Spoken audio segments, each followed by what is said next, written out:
علی، فیض اور حسین بچپن کے جگری دوست تھے۔ ایک ہی محلہ، ایک ہی اسکول، ایک ہی تختی۔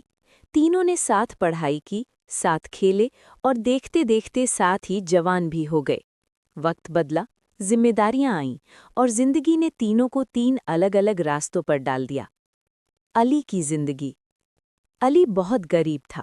وہ مزدوری کرتا تھا، کبھی اینٹ اٹھاتا، کبھی سیمنٹ کھولتا، کبھی کسی کی دکان پر بوجھ ڈھوتا۔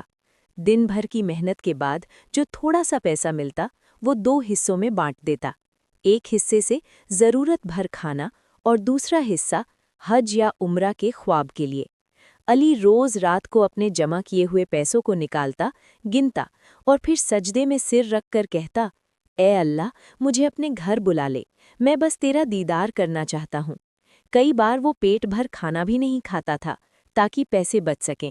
حسین 5 وقت کا نمازی تھا۔ عبادت، ذکر، صبر یہ اس کی پہچان تھی۔ اس کی ایک چھوٹی سی دکان تھی جہاں وہ مصلی، قرآن، تسبیح اور اسلامک چیزیں بیچتا تھا۔ کمائی زیادہ نہیں تھی لیکن حلال تھی۔ وہ ہمیشہ کہتا، اللہ کا لاکھ لاکھ شکر ہے، پیٹ بھر کا کھانا مل جاتا ہے، اس سے زیادہ اور کیا چاہیے۔ فیض کا راستہ۔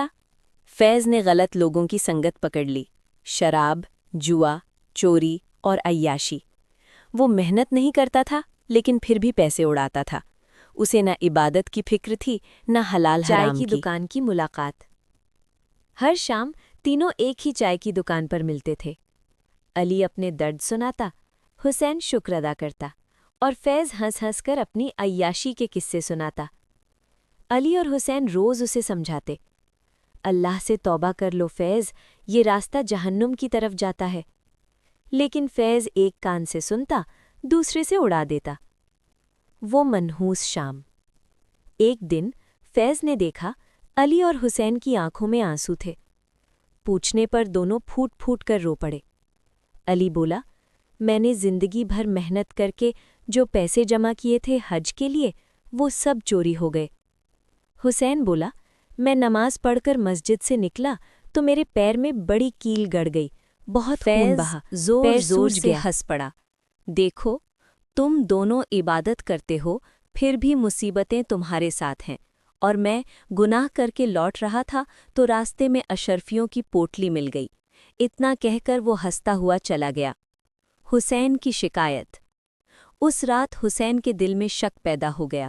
وہ بدبدایا، میں عبادت کرتا ہوں پھر بھی مجھے سزا کیوں؟ اور اسی حالت میں سو گیا۔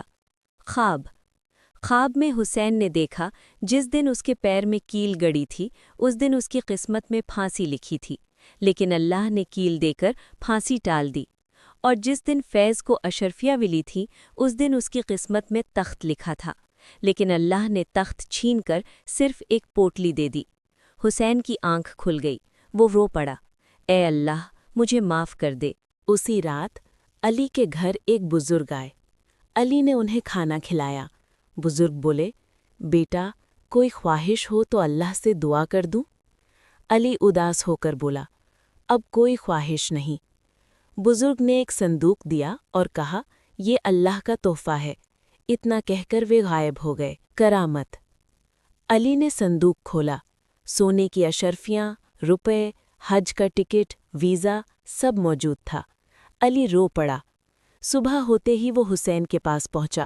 دونوں سجدے میں گر پڑے۔ انت۔ علی حج کے لیے روانہ ہوا۔ حسین کی ایمان اور مضبوط ہو گئی، اور فیض اسی رات پولیس سے پکڑا گیا اور 10 سال کی سزا ہو گئی۔ سیکھ۔ اللہ دیر کرتا ہے، اندھیر نہیں۔